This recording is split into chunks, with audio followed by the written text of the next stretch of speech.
లేదు అని అంటోంది. మీ అభిప్రాయం ఏంటి మరి?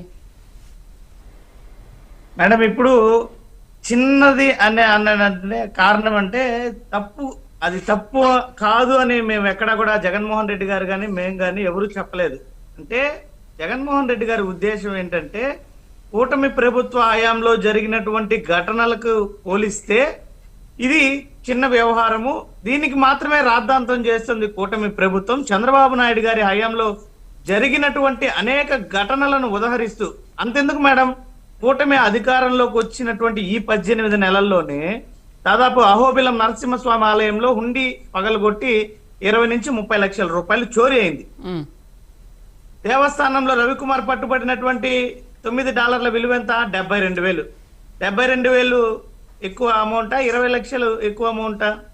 అదేవిధంగా సత్యసాయి జిల్లా కదిరి మండలం ఎర్రదొడ్డి గంగమ్మ దేవస్థానం ఆలయంలో భక్తులు సమర్పించినటువంటి విలువైనటువంటి వెండి ఆభరణాలు దాదాపు 5 లక్షలు విలువ చేసేటువంటి ఆభరణాలని తన ఇంటికి తరలిస్తూ రెడ్ హ్యాండెడ్ గా భక్తులు పోలీసులకు పట్టించినటువంటి ఘటన. 5 లక్షల వెండి ఆభరణాలు ఎక్కువ, 72,000 ఎక్కువ. అదేవిధంగా సింహాచలం వరాహ లక్ష్మీ నరసింహస్వామి దేవస్థానం ఆలయం హుండీ లెక్కింపులో ఉద్యోగులు చేతివాటాన్ని ప్రదర్శించి వేల రూపాయలను కాజేసినటువంటి ఘటన. ఈ రకంగా ఇన్ని ఘటనలను ఉదహరిస్తూ జగన్మోహన్ రెడ్డి గారు మీ ప్రభుత్వం అధికారంలోకి వచ్చినా కూడా ఈ రకంగా పెద్ద ఎత్తున దేవస్థానాలలో దోపిడీ జరుగుతుంటే ఈ రకమైన 72,000 వ్యవహారాన్నే బూచిగా చూపిస్తున్నారు అంటూ జగన్మోహన్ రెడ్డి గారు మాట్లాడడం జరిగింది.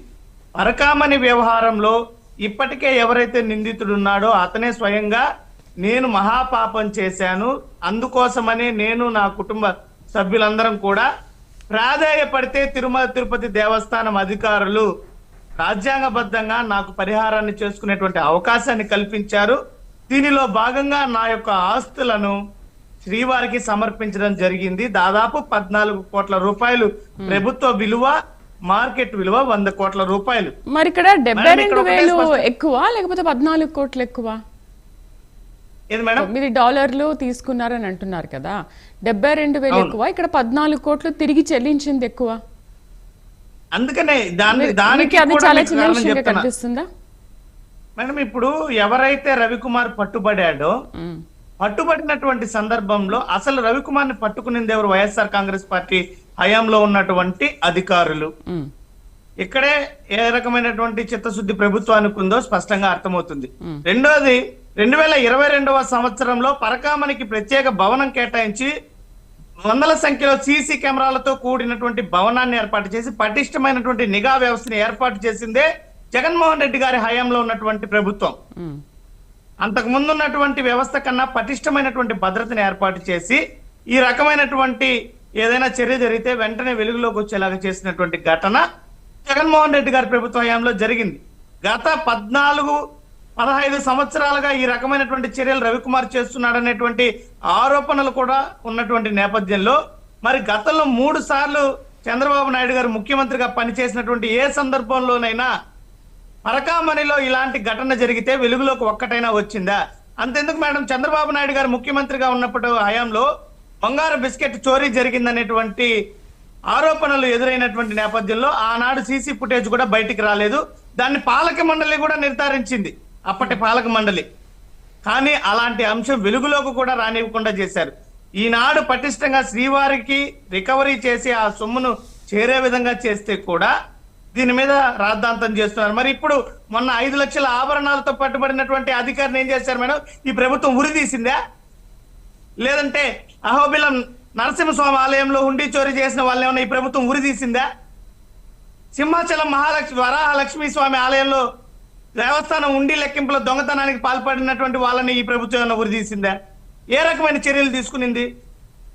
అంటే ఈ మీరు కూడా పరకామణిలో మీ ప్రభుత్వ హయాంలో ఉన్నప్పుడే మేము గుర్తించాము, మేమే దాన్ని వెలుగులోకి తీసుకొచ్చామని అంటున్నారు.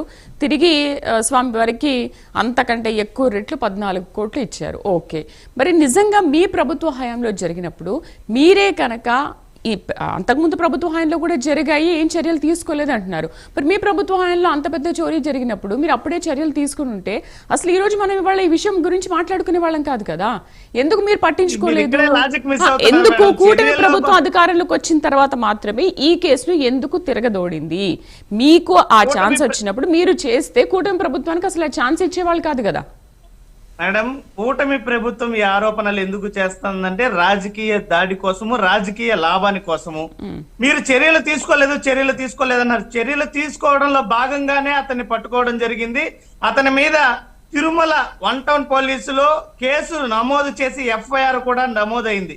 ఇంకా అది చర్యలు కాదా? దొంగతనం కేసులో ఉన్నటువంటి ఏదైతే సెక్షన్లు అతనికి ఆపాదిస్తాయో అవన్నీ కూడా నమోదు చేస్తూ FIR రిజిస్టర్ చేయడం జరిగింది. అప్పటికప్పుడే ఎవరైతే విజిలెన్స్ అధికారులు ఉన్నారో దాని మీద ఫిర్యాదు చేయడం జరిగింది. FIR కూడా నమోదు కాబడింది. అయితే స్వతహాగా ఆ రవికుమార్ కుటుంబమే మేము ప్రాయశ్చిత్తం చేసుకుంటాం, ఈ రకమైనటువంటి అవకాశం కల్పించమనే అధికారులను కోరుకున్నటువంటి నేపథ్యంలో ఈ రకంగా రికవరీ జరగడం జరిగింది. అది దేవస్థానానికి చేరినటువంటి పరిస్థితి. ఎక్కడా దీంట్లో అవకతవకలు ఏం జరగలేదే. లోక్ అదాలత్ లో సమస్యను పరిష్కరించుకున్నటువంటి పరిస్థితి. లోక్ అదాలత్ అనేది న్యాయ వ్యవస్థలో రాజ్యాంగబద్ధంగా ఉన్నటువంటి అవకాశం. అక్కడ కూడా రాజీకి వచ్చారు కదా, విమర్శలు చేస్తున్నారు. మీరు అక్కడ కూడా రాజీకి వచ్చారు కదా, లోక్ అదాలత్ లో కూడా రాజీకి వచ్చారు కదా. లోక్ అదాలత్ అనేటువంటి వ్యవస్థ ఎందుకుంది మేడం న్యాయ వ్యవస్థలో? రాజ్యాంగబద్ధంగా ఏర్పడినటువంటి లోక్ అదాలత్ ని తప్పుపడదామా? లోక్ అదాలత్ అనేది రాజ్యాంగబద్ధమైనది కదా, దాన్ని ఎందుకు తప్పుపట్టాల్సినటువంటి పరిస్థితి? అవకాశం అధికారులను కోరుకున్నటువంటి నేపథ్యంలో అధికారులు దాని మీద సాధ్య అసాధ్యాలను పరిశీలించి ఈ రకమైనటువంటి చర్యలు తీసుకున్నారు. నేను అందుకే సూటిగా అడిగా, ఈ రోజు రవికుమార్ వ్యవహారాన్ని తప్పుపట్టేటువంటి వాళ్ళు ఎందుకు అహోబిలం నరసింహస్వామి హుండీ చోరీ చేసినటువంటి దొంగల మీద ఏ చర్యలు తీసుకున్నారో చెప్పలేదు. అది గంగమ్మ తల్లి దేవస్థానం ఆలయంలో ఈవో పైన ఏ చర్యలు తీసుకున్నారు?